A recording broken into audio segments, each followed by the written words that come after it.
I was popping. It's your boy Big Rich, fresh off the streets of Queens, New York City. Oh, and the money was good today. You know what I'm saying about my business? I ain't gonna front. I love the streets. Ever since I was allowed to leave the block, I never came back. I love the streets, everything about it. The hustle, the grind, the noise. Just don't like the traffic.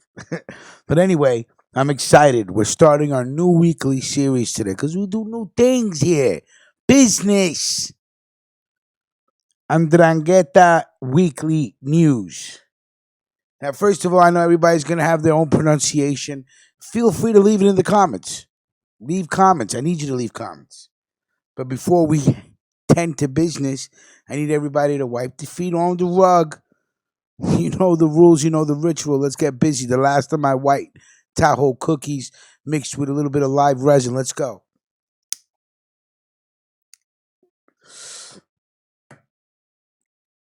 Every week, Shattered is going to get me a couple of articles of what's going on with Ndrangheta news. And we will do it every Sunday night. 2 to 3 articles the most, nothing heavy. I ain't got time. I wish I did, but I don't. So nothing heavy. Plus, it's a lot of Italian words, pronunciations. I know you guys are going to give me work. That's fine. I will learn as we read more articles. I'm already learning. You know what I mean? So, what we're going to do with this first episode is we're going to lay down a little foundation about the Drangheta. And then from here, we will continue every Sunday night with articles. N.W.N. Nobody else is doing it. Ruckus Radio Podcast. You know how we get down. Time to do a new show again. Tonight's the foundation. So you guys get a little background on the Drangheta, all right? So let's go. Of course, you know the team that brings it to you. Salute to Angelo Carmelo Galito of Gangsters Inc., the Calabrian Honored Society, well known as Ndrangheta, is the equivalent of the Sicilian Mafia in the Calabria region, South Italy. However, its origin is unknown. It emerged later than other Italian organizations, maybe because Calabria was more isolated than the others, even inside southeastern regions.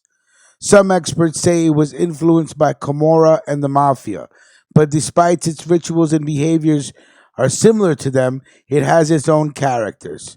Probably it was present at least since the 1700s when a brotherhood called Società degli Spanzati emerged in the village of Vibo.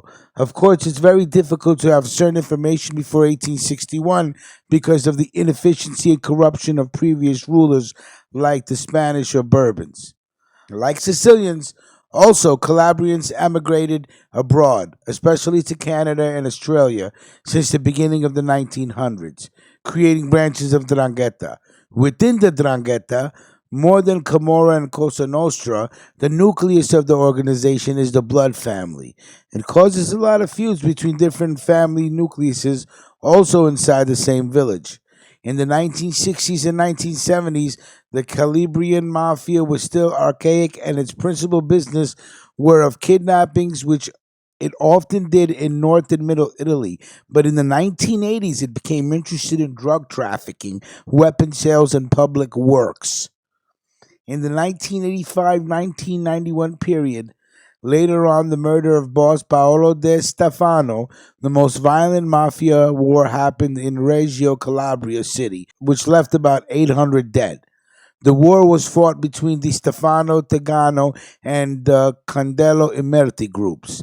When the mafia war in Reggio Calabria stopped, the Drangheta became more powerful and richer thanks to international drug trafficking, but especially because it formed a commission advised by Sicilian bosses worried about their Calabrian counterparts who were going to break down themselves because of too many murders.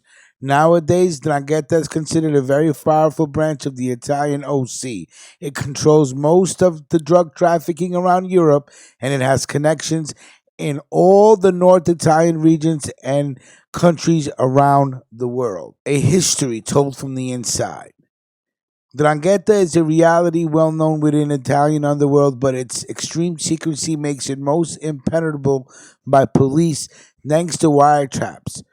Today, probably the best way in order to fight organized crime, we came to learn interesting facts and something about the links between the 'Ndrangheta and other criminal organizations. Milan is in the hands of the 'Ndrangheta.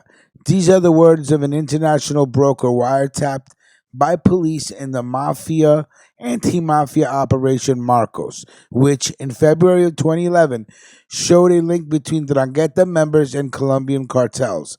The two groups are working together in order to import 5 tons of cocaine. The drug was to arrive in Milan City through Warsaw, where the Polish policemen seized 1.13 kilos. Marcelo Sigroy was talking with Colombian dealer and he said, in Italy, everything is controlled by Calabrians and Sicilians. Milan City, for example, is in the hand of the Calabrians. They are my friends, and when you'll come here, you will know them. The millionaire drug trafficker was financed by crime families from Locrid and Gioia Tauro areas. Among them, the top boss, Antonio Paviglianti. He is probably the boss who Segroy talked about in the same conversation. The Calabrians are very respected. I'm in friendship with them. We'll meet very important people. He is important amongst the most important families in Calabria. The police operation starting in 2007 stopped one of the most important pipelines for importing cocaine from Colombia.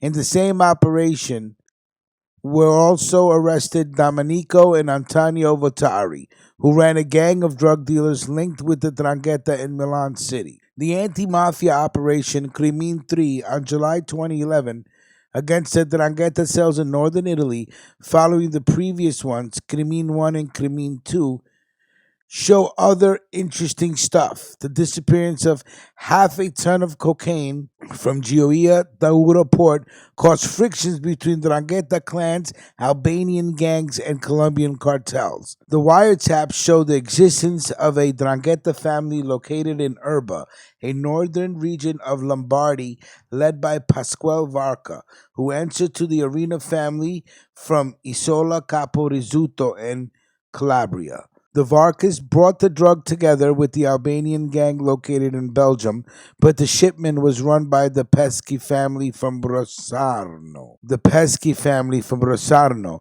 which controls the Gioia Tauro port where the drug had to arrive before it was sent to Lombardy and northern Europe. Varka knew the Albanians because of a construction worker of Albanian origin who worked inside a building site controlled by him and who introduced the Belgian Albanians to the Varka's group. Thanks to Varka's connections with the Paces, who guaranteed the arrival of the shipment in Gioia Tauro, the business went on and the Albanians financed half the shipment. According to a previous agreement, the Pescas had to keep 90 kilos because the drug passed through their territory, but instead they kept everything. It made Pasquale Varca and the Albanians angry when they found out they had been defrauded by the Pescas. The Colombians asked explanations to Varca and the Albanians. Some members of the Albanian gangs went to Milan in order to meet Varca and talk about the problem. Varca, who guaranteed the success of the business, was wiretapped by police during the meeting and accused Michele Opendisano, a member of the Pesca family who was living in northern Italy. According to Varca, he planned the disappearance of the drug. Mikel is a motherfucker. He isn't shit. They betrayed me.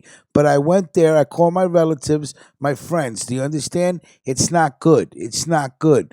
In another conversation, some days later, Varka, who lost a very important business deal, seemed even more angry as he talked like he was in a gangster movie. I don't give a shit. I go to them and I blow them up like a kamikaze. Meanwhile, a member of the Varka group and member of the Albanian gang nicknamed Paolino were planning a meeting with the Pesques, but when the Albanian confessed to Varka's man that he phoned Michele Opendiciano and he threatened him because of the money he lost, Pasquale Varca advised him not to go in order to avoid problems. In fact, according to police, they could be killed by the Pescas if they go to the meeting. Paolino, the Albanian, was also wiretapped while he was talking with Varca, and he talked about Opendiciano. If he doesn't have the money, I don't want to meet him. He is a bastard. If he comes, I want to meet him in your house. In another conversation, Vodka is talking with Aurelio Petroca, a member of the Arena family, and he said that he prevented Michel Opendiciano from killing Paulino the Albanian, and he guaranteed the other Albanians he would not come back alive from Milan. If he was a man, he should kill me, not him. He wanted to kill him, and I asked, why not me? I'm here, kill me. Meeting with Cosa Nostra. The following information doesn't come from wiretaps, but from an informant. Giovanni Di Muro worked under Pepe Onorato, one of the most important 'Ndrangheta bosses in Milan City. He was also a mediator between 'Ndrangheta members and Cosa Nostra members in that city. He was approached by a Secret Service agent who asked him about Luigi Bonanno, a boss of Cosa Nostra in Milan who was released from prison recently after he was sentenced from drug trafficking and mafia association, and Di Muro started cooperating privately with him. Sgraciad.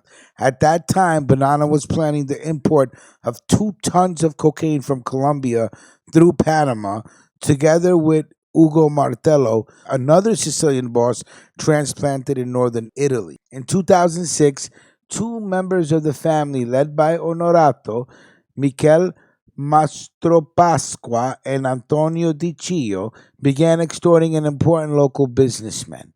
But they started it without any permission from their boss. Di Moro informed Onorato about the plan of the 2 rebels, who, afraid of disciplinary action, asked Luigi Bonanno and Ugo Martello to help them. These were important members of Cosa Nostra and, according to Di Muro, among the top bosses in the whole Milan city. The Sicilian bosses planned to replace the 2 mobsters in the business, all the while keeping all the money that was made from the extortion. According to Di Muro, it could be the beginning of a war when Pepe Onorato heard about he wanted to kill Bonanno. They organized a meeting and they asked Guglielmo Fidanzati, son of Gettiano, to lead it.